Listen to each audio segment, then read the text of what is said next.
গুরুতর কিছু ছিল না। আমরা খুব বেসিক কয়েকটা জিনিস রাখছি যে যারা মারা গেছে তাদের তথ্যটা আমাদেরকে দিতে হবে, অ্যাকচুয়াল তথ্য, কোনো লুকাচুরি থাকবে না বা কিছু থাকবে না। বা হচ্ছে যারা নিহত আহত তাদের এক্সাক্ট আমাদের ইয়াটা দেওয়া লাগবে। তারপরে মাইলস্টোনে যাদের হচ্ছে কালকে যেসব শিক্ষকদেরকে মারা হয়েছে তারা যখন আসল তথ্য বলতে যাচ্ছিল তাদেরকে যে মারা হয়েছে, আবার অনেক স্টুডেন্টদেরকেও মারা হয়েছে, তারা যে বলতেছে যে কতজন মারা গেছে, তারা যখন এটা বলতে যায় তখন তাদেরকেও মারা হয়, আর্মিরাই মারে। তো এটাই তারা কেন করে, এইটার জবাবদিহিতা আমরা চাইছি, বা এটার জন্য আমরা হচ্ছে তাদেরকে ক্ষমাও মনে হয় অনেকে চাইতে বলতে এরকম কিছু।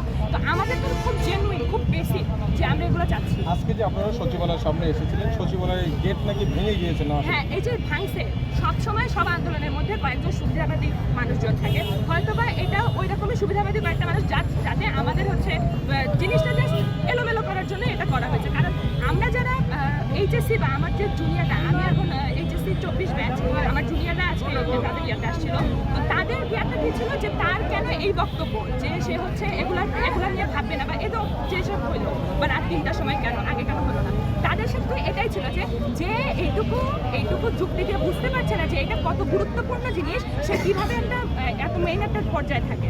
আমাদের সাথে এটুকু দাবি ছিল। আর বাকি যারা এসএসসি ফেল করছে, আমি শুনলাম যে ফেল করছে যারা, তারাও এসে নাকি ইয়া করছে, এটা তো খুবই একটা বাজে জিনিস, এটা তো করাই উচিত। মানে ফেল করলে কি প্রতিবাদ করতে হয়? না, অবশ্যই না। ফেল করলে তুমি ফেল করা খুব কঠিন জিনিস, ফেল করা কঠিন, পাস করা খুব সহজ, এটা আমি মানি। আচ্ছা আপু, আমার একটা কোয়েশ্চেন আছে, সেটা হলো আপনারা যখন স্টুডেন্টরা প্রোটেস্ট করছেন in front of the secretary, so এইটাকে ফয়েল করা হয়েছে পুরো ব্যাপারটাকে, the system was totally change.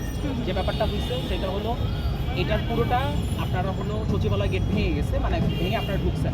ব্যাপারটা হলো এখানে আপনারা বলতেছেন যে এই জায়গাটায় স্টুডেন্টরা ছিল না, কেউ স্বার্থ সংশ্লিষ্ট কোনো কিছু আছে। তো এইটাকে আপনি পলিটিক্যাল কোনো ব্যাপারটাকে কি বোঝানোর চেষ্টা করতেছেন? কোনো কিছু তো পলিটিক্যাল থাকবেই। মানে আমাদের যে ধরুন আমাদের 24শে জুলাইয়ের যে আন্দোলন হয়েছিল ওখানে অবশ্যই পলিটিক্যাল অনেক কিছুই হয়েছে, তাই না? আমরা তো এখানে বলতে পারি না যে পলিটিক্যাল কিছুই থাকবে না। মানুষজন সুযোগই খুঁজে যে একজনকে নামানোর জন্য আরেক দল যে এসে এটা করবে, এটা খুব স্বাভাবিক জিনিস। এটা খুব স্বাভাবিক জিনিস যে এক দল যখন পাওয়ারে আসে তখন তাকে নামানোর জন্য বা নিজে দেখানোর জন্য, তাদেরকে কিছু করার জন্য এটা করবেই তারা। এটা খুব স্বাভাবিক। আপনার পরিচয়টা একটু?